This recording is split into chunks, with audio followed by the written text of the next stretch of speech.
Tidakkah aku pernah ajarkan kepada kamu sekalian satu amalan yang kalau kamu amalkan, kamu akan mengejar orang-orang yang telah meninggalkanmu, dan tak akan ada orang yang bisa menyusulmu kecuali orang yang punya amalan yang sama. Apa amalannya? Itu ba'da sholat wiridan yang kita baca itu. Subhanallah, setiap kali Allahu Akbar, alhamdulillah, Allahu Akbar, Assalamualaikum warahmatullahi wabarakatuh.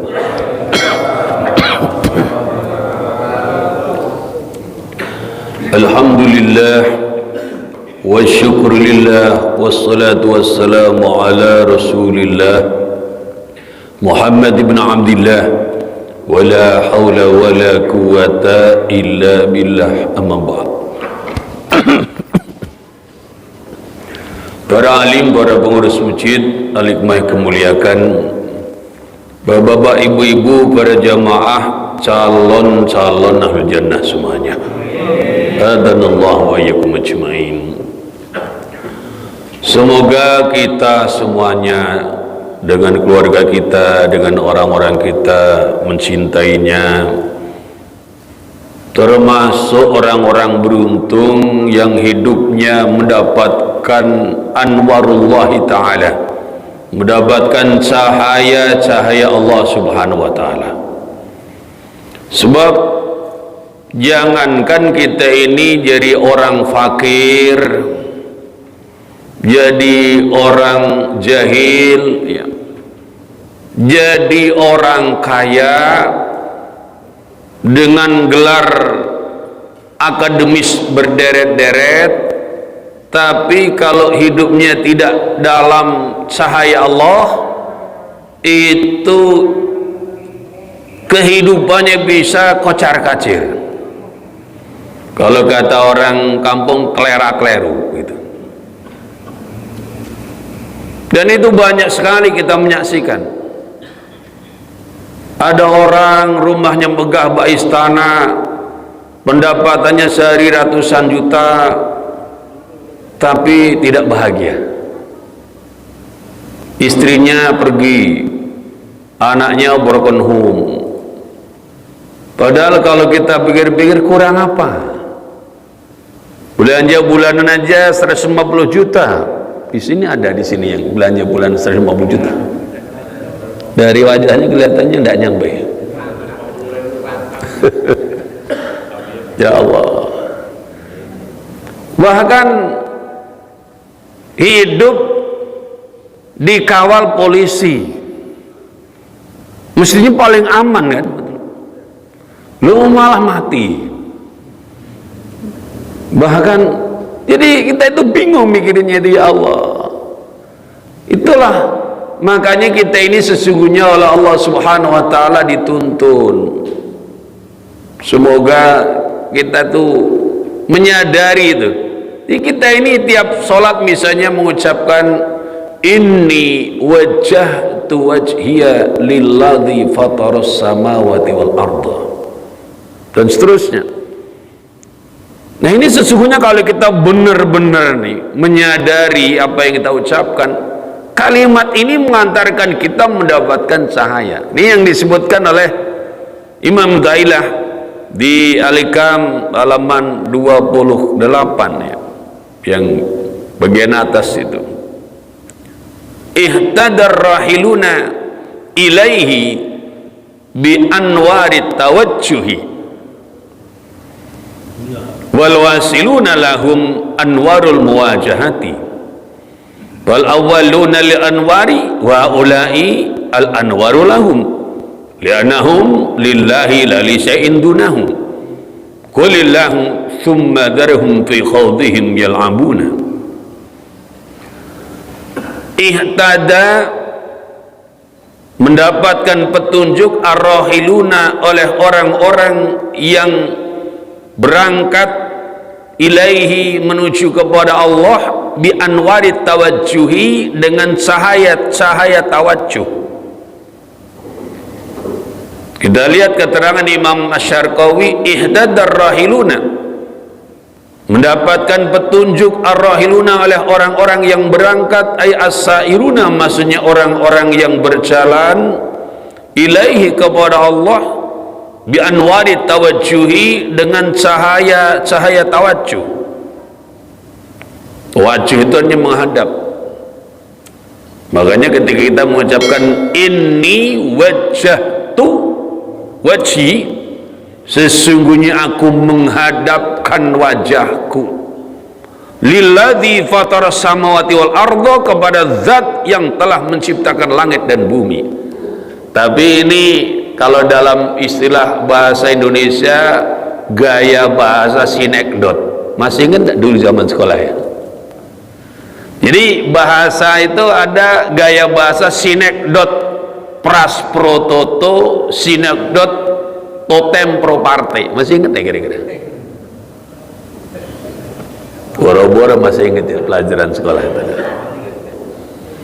Jadi mengucapkan sebagian, tapi yang dimaksud semuanya. Seperti kalau kita itu, Mas beli ayam seekor, apa cuma ekornya doang? Ya maksudnya ekor sampai kepalanya, betul enggak? Itu loh. Makanya inni wajjahtu, sesungguhnya aku menghadapkan wajahku, yaitu sinekdot namanya bahasa itu, menyebut sebagian tapi untuk semuanya. Ya aku hadapkan wajahku, leherku, dadaku, perutku, pinggangku, kakiku, semuanya menghadap kepada zat yang telah menciptakan langit dan bumi. Itu namanya tawajjuh. Orang-orang yang benar-benar dia tawajuh mestinya mendapatkan cahaya. Ini yang disebut dengan ihtadar rahiluna ilaihi bi anwari tawajjuh. Orang-orang yang berangkat, orang-orang yang berjalan menuju kepada Allah, mereka mendapatkan petunjuk dengan cahaya tawajjuh, cahaya menghadapnya kepada Allah. Ay al-anwaru maksudnya cahaya-cahaya al-hasilatu yang hasil minal ibadati dari ibadah-ibadah wa riyadhati dan latihan-latihan riyadhah allati tawajjahu yang menghadap yang mereka biha dengan riyadhat wal ibadat ila hadrati rabbi, ke hadirat Tuhan Allah subhanahu wa ta'ala. Maka para jamaah yang mulia, kadang-kadang ada orang mengeluh, saya ini kan sudah sholat, sudah zikir, sudah doa, sudah baca Quran, sudah berselawat, tapi kenapa hidup saya masih gelap begini rasanya? Nah, ini mungkin karena ia belum serius, belum sungguh-sungguh, masih setengah-setengah. Saya kemana-mana itu kadang-kadang prihatin. Tadi saya diminta untuk hadir di suatu acara di Bekasi. Itu acara zikir dan doa itu. Undang jamaah banyak, orang kaya ya kan. Jamaah banyak, Masya Allah. Tapi yang perhatian apa? Ketika ustadz-ustadzanya sedang memimpin zikir, membaca Quran, membaca sholawat, membaca doa, itu jamaahnya banyak yang lagi pada ngobrol. Padahal tuan rumah ngasih berkatnya banyak, Masya Allah. Baru datang langsung dikasih, itu bukan pulangnya, udah dibawa-bawa tuh masing-masing itu souvenirnya. Tapi begitu kita udah tua-tua juga masih belum connect gitu loh. Ya Allah, itu prihatin gitu dari situ. Masya Allah, ini udah ibu-ibu, sebagian nenek-nenek juga, bapak-bapak, jadi belum ada rasa gitu loh, dianggap seremonial. Nah, ini problemnya. Makanya kemudian kita secara zahir itu melakukan tawajuh, tapi anwaru tawajuh belum hasil gitu di sana-sana ya. Tapi insya Allah di sini wah luar biasa, pada tekun-tekun alhamdulillah. Kami yang percaya diri kenapa tuh ya? Di sini alhamdulillah tekun semuanya. Alhamdulillah.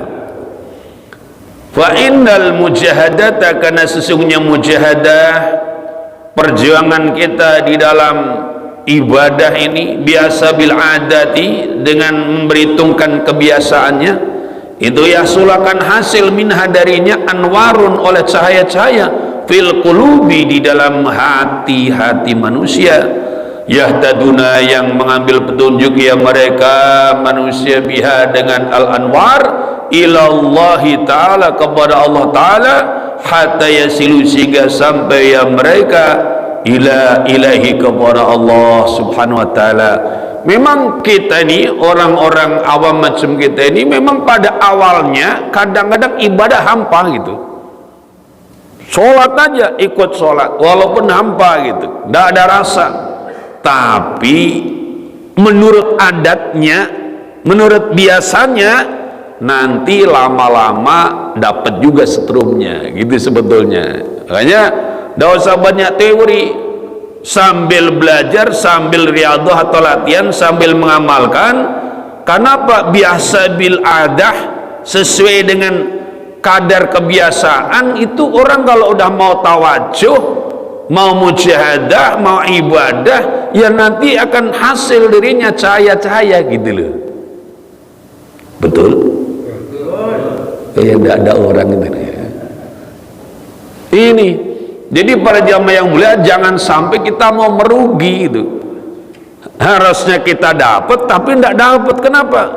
Satu saja sebabnya, belum pati sungguh-sungguh. Jadi para jamaah yang mulia, masya Allah, masya Allah. Kadang-kadang kita jadi ustadz itu ya, harus ini dulu, harus jadi entertain gitu loh. Jadi bagaimana caranya supaya hadirin hadirat itu mau konsentrasi gitu loh. Betul begitu? Padahal mestinya seandainya jamaahnya itu sudah terbentuk, kan kita tinggal menggali ilmu gitu. Karena yang datang semua mau menimba gitu. Tapi pada umumnya tidak demikian. Jadi akhirnya sibuk bagaimana caranya untuk membuat orang-orang yang datang itu mau perhatian. Kadang-kadang pakai bumbu guyonan yang tidak karu-karuan, sehingga akhirnya apa? Penggalian ilmu sendiri minim gitu. Dan kadang-kadang ustadznya ke bawah suasana. Nah, itu saya kemarin lihat ada ustadz yang selama ini kondang sekali, ceramahnya lucu, viral di YouTube gitu. Karena apa? Ceramah di kalangan orang-orang kebanyakan, orang seneng dikit-dikit, wah kan itu. Nah, kemarin diundang di satu acara yang datang itu menteri, direktur, orang-orang tenar-tenar, bingung dia jadinya. Karena biasanya ceramahnya kan guyonan, tidak karu-karuan. Nah ini orang-orang besar semua jadi bingung mau guyonan apa. Akhirnya garing jadinya itu, kalau kata orang itu garing jadinya. Ngomong seriusnya tidak dapat karena tidak terbiasa ilmiah itu. Ngomong guyonannya susah. Lah di situ orang-orang yang pada diam semua. Nah itu. Jadi kadang-kadang karena terbiasa entertain, akhirnya esensinya tidak dapat. Nah maka moga-moga kita ya normal-normal aja lah ya. Serius banget ya, kayaknya belum apa pangkatnya, tapi jangan terlalu buang umur. Karena kadang-kadang tidak nyampe gitu. Apa yang kita tuju udah lama sekali tapi tidak sampai-sampai. Ibarat tadi, bahkan anwarut tawajuh kita belum mendapatkan. Nah, itu satu sisi orang yang disebut dengan as-sairun atau ar-rahilun. Nah, kalau orang-orang sudah beruntung sampai kepada Allah, bagaimana? Wal wasiluna. Sedangkan orang-orang yang telah sampai kepada Allah, lahum, itu tetap bagi mereka anwarul muwajahati, cahaya-cahaya muwajahah.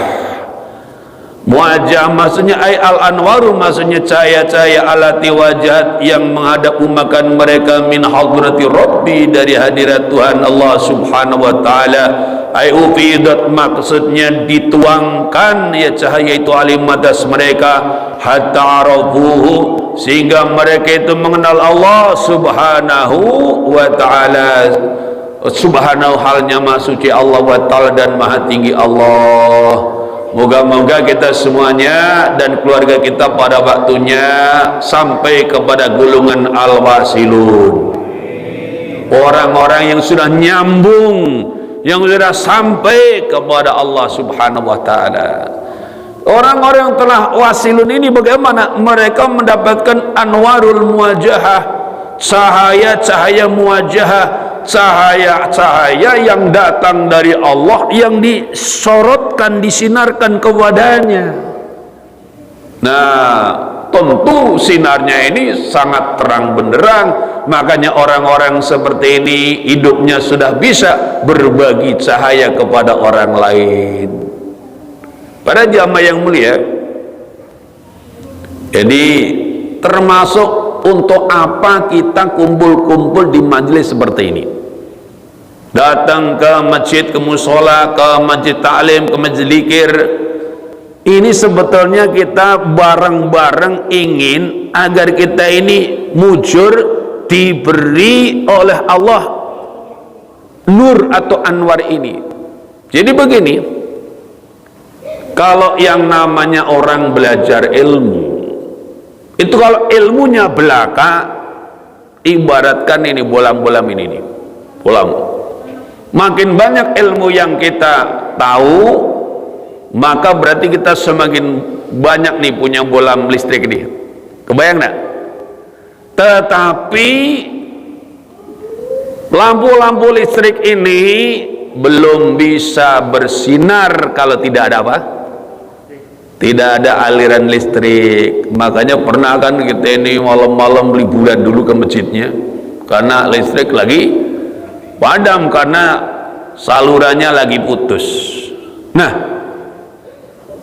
itu sebetulnya kita datang ke majelis ilmu, ketemu dengan para masyayikh, harapannya apa?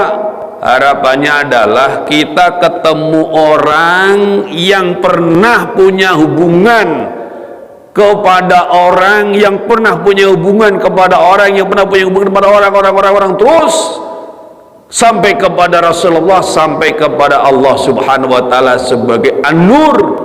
Allahu nurus samawati wal ard, Allah lah cahaya langit dan bumi. Nah, kalau ilmu dipelajari tanpa ada jalur guru yang kemudian disebut sanad-sanad daripada guru dan ilmu itu, kadang-kadang ilmu itu cuma menjadi bola-bola atau bola-bola listrik atau lampu-lampu listrik tanpa cahaya, enggak ada setrumnya. Ada pak nyetrumnya, setrum ini loh, nyuri PLN. Wah, nanti bisa konslet. Jadi sebenarnya itu pentingnya kita itu berguru. Kenapa? Mestinya guru kita itu punya guru, betul enggak?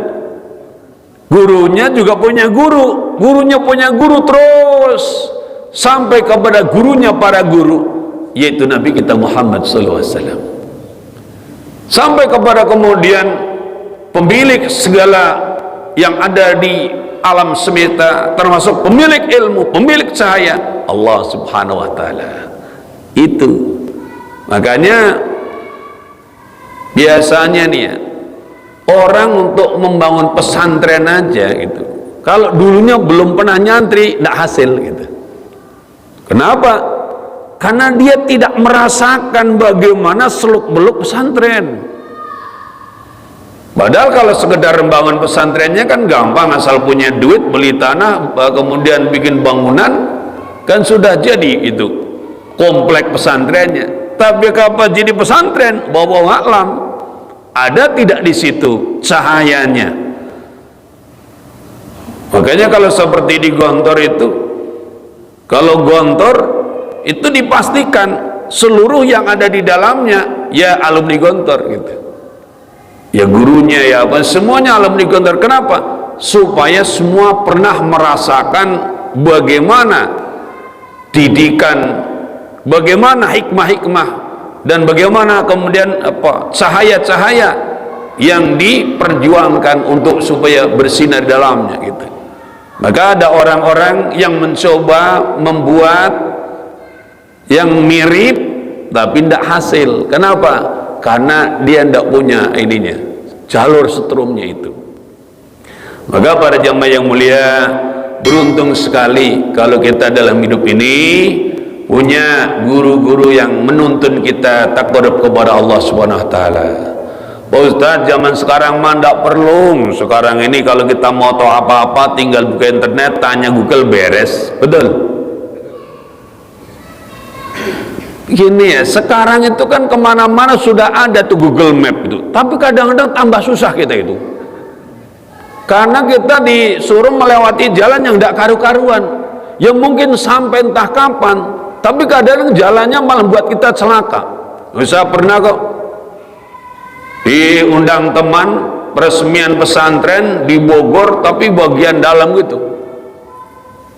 Waduh, ngikutin Google Map karena cuman itu petunjuk kita. Apa disuruh masuk ke kebun, nyampe di situ bingungan. Ada jalan bagus, tapi memang jalan itu muter misalnya di mana itu. Pulangnya baru nyaman, udah dikasih tahu ada jalan beraspal, ini mah jalan apa ini? Tapi Google nyuruhnya ke situ. Nah itu bahayanya kita. Hidup cuman bergantung kepada tulisan dalam buku atau postingan di dalam sosmed yang kita buka lewat internet tanpa ada gurunya. Ada petunjuknya, tapi belum tentu sampai dengan selamat. Betul? Ikut Google Map, apalagi ibu-ibu atau gadis lewat jalan sepi, nyampe enggak kira-kira? Belum tentu. Udah ada yang nyamber dulu di jalannya. Para jamaah yang mulia, itulah makanya kemudian orang berguru atau masih belajar ilmu agama tanpa guru sebutkan man ta'alama ilman bila syai'in fasyaitani sayhu. Orang yang belajar ilmu wabil khusus di urusan agama tanpa guru, maka setanlah yang menjadi gurunya. Lagi pula guru-guru kita dalam urusan beragama, guru kita dunia sampai surganya Allah Subhanahu wa taala. Saya pernah dengar keterangan dari Syekhuna Khalil Bisri, satu-satunya amalan dunia yang masih lanjut sampai di surga itu adalah berguru. Jadi kita masih nanya sama guru-guru kita itu. Di surga pun masih nanya, bayangkan. Nanya apa? Ah, nanti ini urusan lain ya. Panjang nih urusan nanti itu. Para jamaah yang mulia, jadi bagaimana gambaran lebih lanjutnya? Fal awwaluna lil anwari. Maka golongan orang-orang yang awal, yaitu orang-orang yang masih dalam tahapan rahilun, orang yang sedang berangkat berjalan menuju kepada Allah, itu adalah orang-orang yang untuk cahaya. Maksudnya ay abidunlah, orang yang menghamba kepada cahaya-cahaya, muhtajuna ilaiha, orang-orang yang butuh kepada cahaya-cahaya itu, litawasuli, untuk menjadi perantara biha dengan cahaya itu, ila matlubim, kepada pencariannya mereka. Niscaya demikian, kita orang-orang awam, orang-orang yang sedang berupaya untuk mendekat kepada Allah, membutuhkan itu anwarut tawajjuh itu. Dan memang kita ini muhtajuna ila, orang-orang yang butuh. Nah mungkin kalau bagi kita orang-orang awam, bagaimana gambarinnya? Kalau kita ini zaman dulu ya, naik sepeda itu ada apanya tuh? Kalau malam-malam biar kita sepedanya itu lampunya bisa nyala pakai apa? Dinamo, betul ya? Dinamo sepeda dulu. Nah itu kalau dinamo sepeda itu cuman diputar sekali dua kali aja nyala ndak lampunya? Krek nyala ndak? Biar nyala gimana? Muternya terus enggak? Nah begitulah kira-kira itu. Kalau kita ibadah cuman krek belum nyala. Makanya kita diajarkan bagaimana sih yang namanya wirid, zikir, wadkurullaha dzikran katsiran la'allakum tuflihun. Berzikirlah kamu kepada Allah sebanyak-banyaknya supaya kamu sekalian sukses. Makanya kan minim-minim kita ini kalau pada sholat dituntun wiridan minim-minim 33 kali subhanallah kan, subhanallah subhanallah subhanallah subhanallah subhanallah subhanallah 33 kali. Alhamdulillah 33 kali, alhamdulillah alhamdulillah alhamdulillah alhamdulillah. Terus Allahu Akbar 30 kali, Allahu Akbar Allahu Akbar Allahu Akbar Allahu Akbar. Ini jangan dianggap remeh. Ini amalan. Kalau kita benar-benar mengamalkan, ini amalan untuk membandingi amalannya ahlud dusur. Ahlud dusur siapa? Ahlud dusur itu sahabat-sahabat Nabi yang oleh Allah diberikan anugerah, sudah orangnya soleh, solehah, duitnya banyak. Itu di sini ada ya? Di sini ada kan ahli dusur kan? Siapa orangnya? Orangnya soleh-soleh, duitnya banyak. Ini ada sahabat-sahabat yang fakir itu ngadu, ya Rasulullah, dhahaba ahli dusur bil ujur.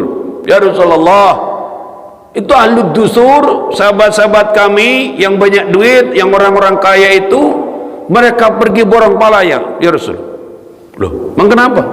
Nah, kami orang susah sholat, mereka sholat. Kami orang susah puasa, mereka puasa. Kami ini orang susah pada ngaji, mereka ngaji juga. Dan mereka bisa bersedekah, wakaf, bangun masjid musola, haji, umroh, jihad fisabilillah dengan kelebihan harta mereka. Gitu loh. Luar biasa ada orang kayak gitu. Nah, lalu Nabi mengajarkan, tidakkah aku pernah ajarkan kepada kamu sekalian satu amalan yang kalau kamu amalkan, kamu akan mengejar orang-orang yang telah meninggalkanmu, dan akan ada orang yang bisa menyusulmu kecuali orang yang punya amalan yang sama. Apa amalannya?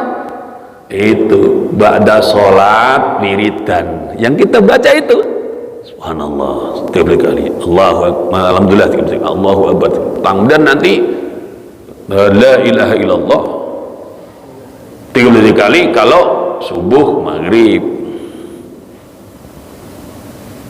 Ini amalan ini untuk membandingi amalan ahlu dusur itu. Cuman kan sayangnya kadang-kadang kita bacanya kurang pati serius kan.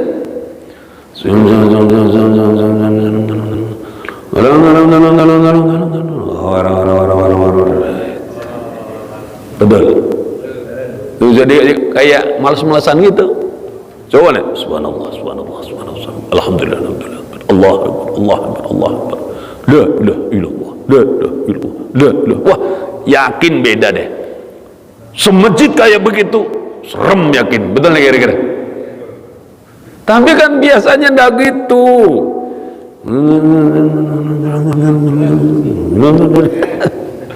Ini problem kita tuh di situ.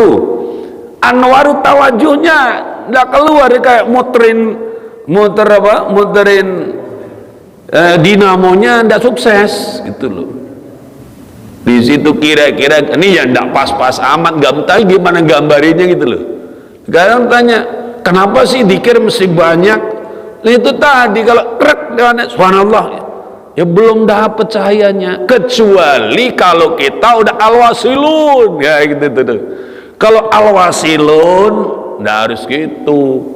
Kalau alwasilun diem aja sih, cahayanya udah terang benderang. Kenapa? Langsung dapat saluran PLN.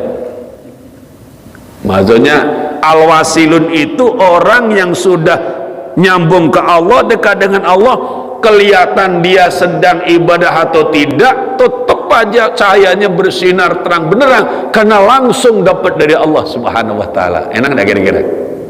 Mantap enggak kira-kira? Pengin Mantap juga keinginannya nih. Lumayan punya keinginan itu. Itu al-wasiluna wal wasiluna lahum anwarul muwajjah. Orang-orang yang telah sampai kepada Allah, mereka mendapatkan anwarul muwajjah, mendapat cahaya-cahaya muwajjah, cahaya yang menghadap dari diri Allah. Ay al-anwarul lati wajadhum min hadrati rabbi, yaitu cahaya-cahaya yang menghadap kepada mereka datang daripada hadratul rabbi, hadirat Allah subhanahu wa ta'ala. Ay ufidat alaihim, mau sampai dituangkan itu cahaya kepada mereka, hatta araku subhanahu wa ta'ala, sehingga kemudian mereka itu mengenal Allah subhanahu wa ta'ala. Wah, orang-orang seperti ini ya memang beda, bismillahnya beda gitu loh.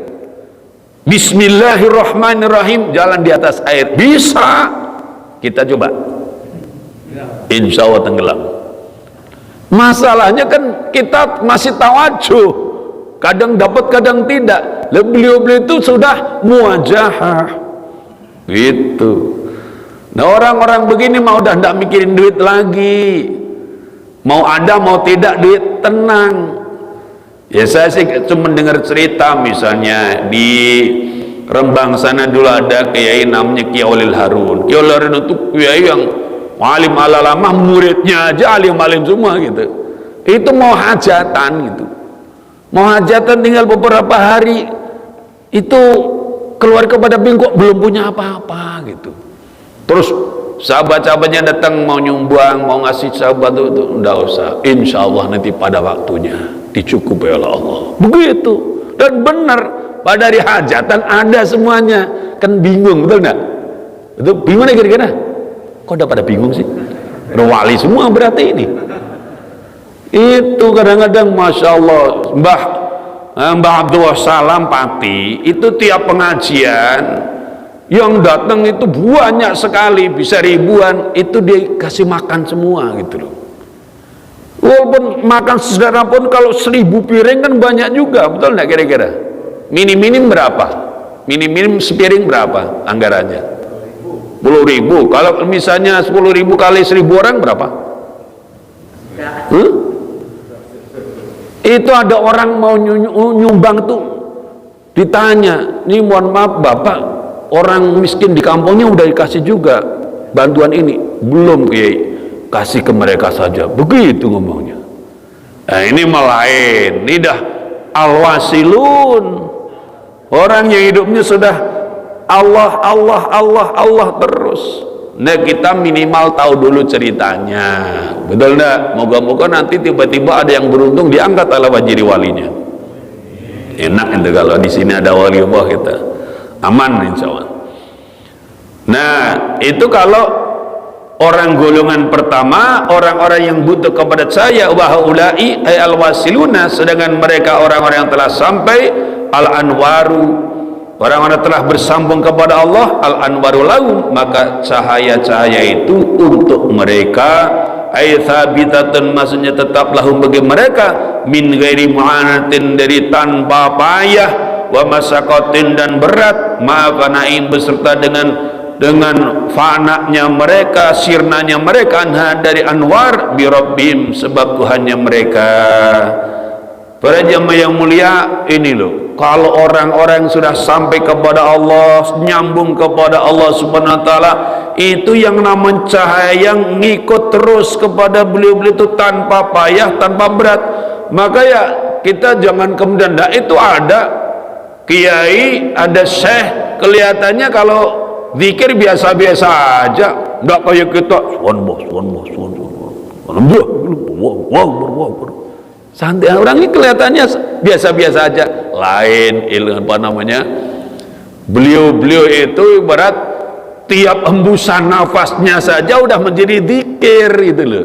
Kalau kita kan perlu serius betul. Ibarat kita mau sholat usyuk itu sambil menentukan Allah, betul gitu. Ya, kalau belum begitu kita tidak sadar itu lagi kita takbiratul ihram. Apalagi pas lagi membaca Fatihah ada yang nyetel dangdut. Ini ada dua kemungkinan nih, mau ngikutin dangdutnya atau ngikutin Fatihahnya, kan bingung ini. Sambil Bismillahirrahmanirrahim. Nah kalau beliau udah wasilun itu ya Tidak perlu seperti itu. Makanya kalau kita baca di dalam kitab Nasid Diniyah bab sholat, salafus soleh zaman dulu nih, kalau lagi di luar sholat anaknya berisik, diminta jangan kelewatan bercandanya, ya berisik biar tenang. Silahkan mau berisik kalau saya lagi sholat. Nah itu bedanya. Kalau saya lagi sholat silakan bebas, mau apa, model apa, berisik-berisik, mau teriak-teriak, mau main apa, karena udah hendak kedengaran lagi. Nah itu zaman dulu, persis kita ya, kita kan gitu betul. Kalau lagi sholat itu mau ada bom meletus sekalipun tidak kedengaran, karena lagi khusyuk menghadap Allah. Ini orang-orang udah wasilun begitu. Maka beliau-beliau itu kemanapun senantiasa disertai cahaya Allah Subhanahu wa taala, tanpa payah, tanpa susah. Li'annahum lillahi, karena sungguhnya mereka itu untuk Allah, la li syai'in duna, tidak untuk sesuatu selain daripada Allah. Qala telah berfirman Allah taala, qul, katakan Allahu Allah, ay tawajjah, maksudnya menghadaplah olehmu ilahi kepada Allah, wala tamil, dan jangan condong olehmu ila anwarin kepada cahaya-cahaya, wala ghairiha, dan tidak kepada yang lainnya. Thumma dharhum, kemudian tinggalkan mereka, fi haudim, di dalam apa yang mereka memasukinya, yal'abuna, yal'abuna bermain yang mereka itu. Fa ifradu tauhidi, maka memufradkan tauhid atau menyatukan tauhid, menyendirikan tauhid, ba'da fanil aghyari, setelah fananya hal-hal selain Allah, setelah sirnanya hal-hal selain Allah, wa, yaitu adalah hakul yakini, hakul yakin, wa ru'yatu ma, dan melihat segala sesuatu siwa selain Allah itu haudun, tercebur, maksudnya tercebur atau menyelam, wala'bun, dan permainan, wadhalika, dan bermula itu min sifatil mahjubina, termasuk sifat-sifatnya orang-orang yang terhijab, yang tertutup, terdinding dari hadirat Allah Subhanahu wa ta'ala. Para jamaah yang mulia, jadi kita ngaji seperti ini maksudnya apa? Membuka cakrawala pandangan kehidupan. Jadi kalau kita ini tidak mau ngaji ilmu-ilmu ya ruqyah seperti ini, nanti pandang hidup kita itu sangat terbatas, dan khawatirnya nanti kita malah dalam hidup ini terasa sempit karena sudut pandangnya sangat minim, sekedar materi. Jadi kalau misalnya uang lagi banyak berarti dianggap lagi beruntung, lagi sehat berarti lagi mujur, lagi dinaikkan pangkatnya, oh lagi sukses. Selain itu dianggap tidak. Nah padahal tidak demikian, karena yang namanya hidup itu dipastikan akan mengalami berbagai macam warna kejadian, betul? Mau kita terima, mau tidak kita terima, mau kita siap, mau kita tidak siap, siapapun saja dipastikan akan mengalami. Bahkan di dalam Al-Quran sudah diingatkan Allah Subhanahu wa taala, wala nabluwannakum bisyai'im minal khaufi wal ju'i wa naqsim minal ambali wal anfusi wath thamarat. Ini gitu. Sungguh benar-benar aku Allah Subhanahu wa ta'ala akan menimpakan cobaan kepada kamu sekalian. Ini kalau yang belajar nahwu ini kalimat daman, wala nabluwannakum pakai dalam ibtidali taukid, pakai nun taukid, benar-benar aku akan menimpakan kepada kamu sekalian cobaan, bala, cobaan, bisyai'in minal khawf, dengan sesuatu daripada rasa takut, bil khawf, kemudian apa, wa banal bisyai'in minal khawfi wal ju'i, lapar, banaqsim minal ambal, kurang harta, wal, kemudian apa, wal angkus, kurang jiwa, wa thamarat, kurang buah-buahan. Intinya akan ada cobaan orang masing-masingnya. Oh, tapi Bapak, saya lihat ada orang itu kayaknya hidupnya oke-oke aja. Itu namanya Wang Sinawang. Tahu enggak ya? Wang Sinawang. Kalau kita ini benar-benar masuk ke dalamnya, tiap orang punya ujian masing-masing. Cuman ada orang yang pandai betul dia memikul ataupun memendam masalahnya, hanya menjadi rahasia dia dengan Allah. Ada orang, apalagi kalau dia itu selebritis gitu, apa saja jadi bahan postingan sosmed. Tapi sesungguhnya semua pasti punya masalahnya sendiri-sendiri. Tidak mungkin orang tidak punya masalah, pasti. Karena masalah itu diberikan oleh Allah punya maksud. Apa di antara maksudnya? Wala dalam ayat wa nabluukum bisyarri wal khairi fitnah. Dan kami Allah Subhanahu wa taala akan berikan cobaan kepada kamu sekalian, bisyarri dengan yang dipandang buruk, wal khairi dan yang dipandang baik, fitnatan sebagai ujian. Kita semua ini lagi diuji. Nah, nanti akan terlihat ayyukum ahsanu amala. Jadi kalau dalam ayat lain disebutkan alladzi khalaqal mauta wal hayata liyabluwakum ayyukum ahsanu amala. Jadi Allah lah yang menciptakan mati dan hidup untuk menguji kamu sekalian, siapa di antara kamu sekalian yang terbaik amalnya. Nah, sebetulnya kita ngaji seperti ini maksudnya apa? Biar pada siap. Lagi diberi sehat, bisa kita menjalani amalannya orang sehat. Nanti pada waktu diberikan cobaan sakit, bisa menjalani amalannya orang sakit. Lagi diberi Allah dagang laris, ya kan, untung besar, bisa kita menjalani amalannya orang yang sedang laris lagi untung besar. Suatu ketika dapat cobaan lagi sulit, kemudian lagi rugi, pun dia juga bisa menjalani amalannya orang sedang sulit dan rugi. Suatu ketika diangkat dia menjadi orang yang punya jabatan tinggi mulia, kemana-mana dikawal disambut dengan penuh penghormatan, juga dia tahu bagaimana amalannya orang sedang diangkat derajatnya, dimuliakan di tengah kehidupan. Pun suatu ketika ada kalanya selesai masa jabatan, bahkan kadang diberhentikan, dia juga tahu amalannya. Jadi ilmu agama itu nuntun kita menjalani berbagai macam keadaan itu, bukan cuma satu atau dua persoalan. Bab kadang-kadang ada orang mungkin kuat menjalani cobaan susah, tapi tidak kuat jalanin cobaan mudah. Itu banyak tuh orang.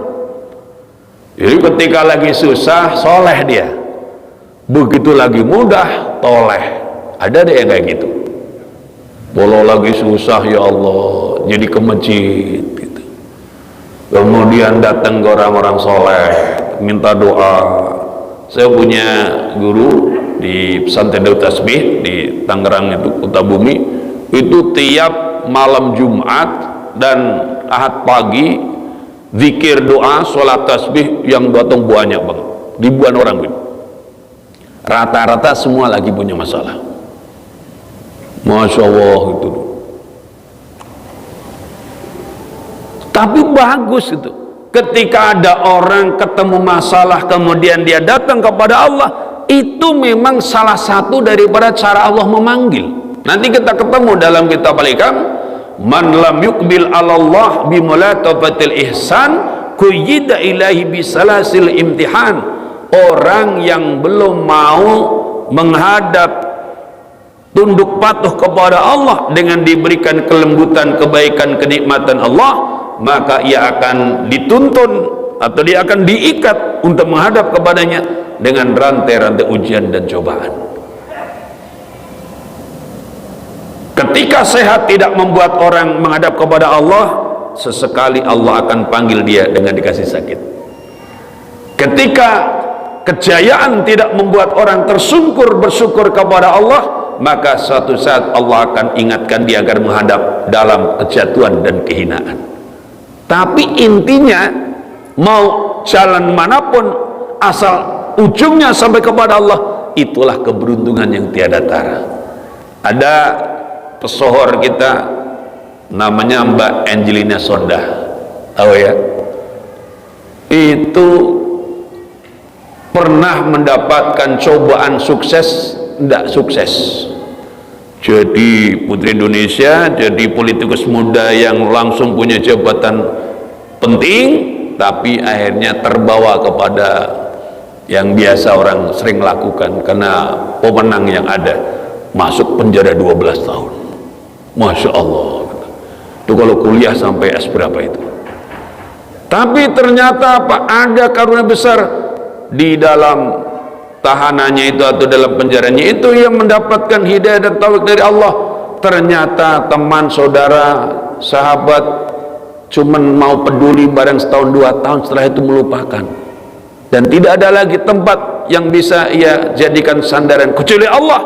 Akhirnya berkerudung, berusaha muslimah, baca Quran, hatam tiap bulan, bahkan akhirnya hafal beberapa ayat, keluar dari penjara menjadi seorang wanita yang insya Allah lebih solehah.